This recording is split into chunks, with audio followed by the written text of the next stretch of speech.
Guys, luto naman tayo ngayon ng ulam, tanghalian, ginisang gulay na may pritong isda. Isa muna tayo guys ng bawang, sibuyas, at luya guys dahil mayroon siyang isda, kailangan may luya.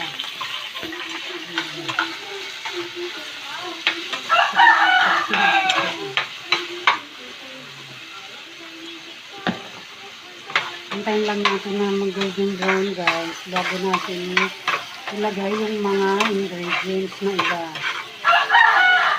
Ng tubig guys kasi unahin natin yung pritong isda, pakukuluan.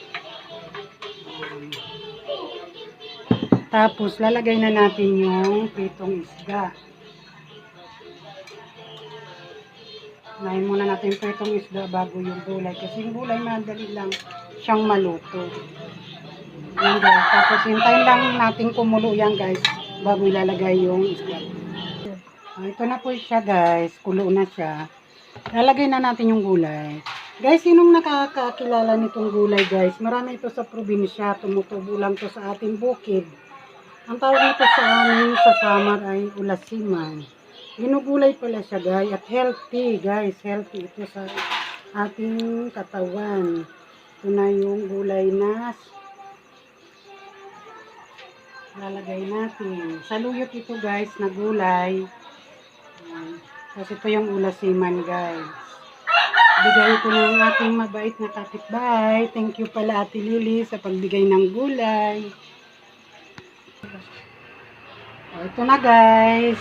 Luto na siya. Ang simpleng ulam. Yung gulay lang sa ating mga bukid na tumutubo lang sa paligid. Nagiging ulam na. Yung gulay. Yan guys. At healthy pa guys. Yan ay gulay na nakagamot ng rayuma. So guys. Okay na siya guys. Ready na lang to eat. Salamat sa panunood.